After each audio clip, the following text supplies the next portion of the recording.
Внимание!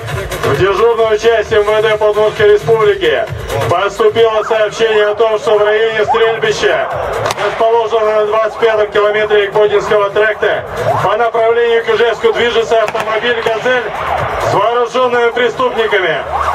Учитывая информацию о готовности преступников к запланированному нападению на склад боеприпасов, принято решение о незамедлительном задержании правонарушителей.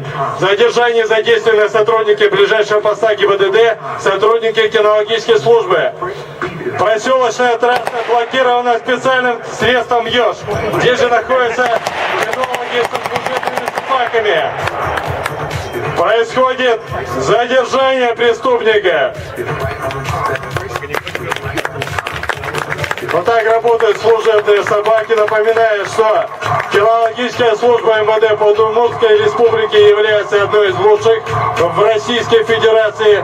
Только в прошлом году на всероссийских соревнованиях с участием всех кинологических служб субъектов России наши кинологи заняли второе место. Второе место из 89 участников. Да, необходимо производится обязательный досмотр транспортного средства на предмет обнаружения оружия, взрывчатых веществ и незаконно хранящихся предметов.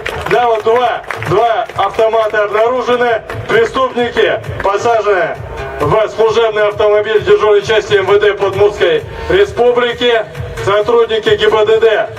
Мы тоже им говорим спасибо, отработали на ура. Дежурная часть выдвигается к месту постоянной дислокации. Спасибо.